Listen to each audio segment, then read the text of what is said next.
Women have a harder time with failure, and yet everybody who has succeeded will tell you that there is no success without failure along the way.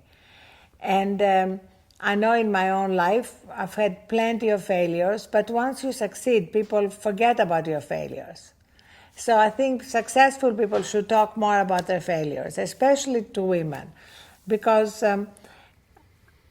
women who have a sense of perfectionism and wanting to get everything right often refuse to take risks, because when you take a risk, you never know if it's going to succeed or fail. My mother, fortunately, brought me up believing that, as she put it, failure is not the opposite of success, it's a stepping stone to success.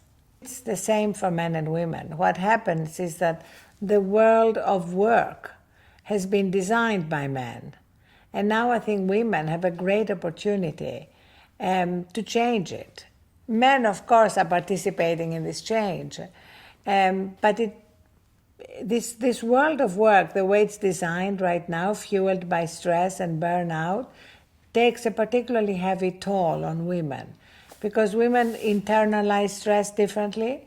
And right now we have the data that women in stressful jobs have a 40% greater risk of heart disease and a 60% greater risk of diabetes.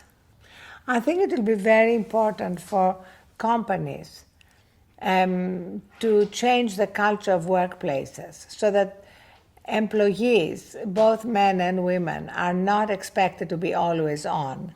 They are not expected to be answering texts and emails in the middle of the night, and where they are encouraged to arrange their work so that they can also take care of priorities in their own lives, whether it's their own children or doctor's appointments, anything that is an important priority for them.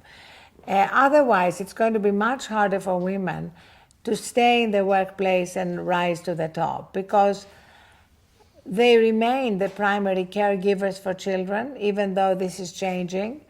And we find a lot of women who leave the workplace in their 40s and then have a much harder time getting back in after their children are older.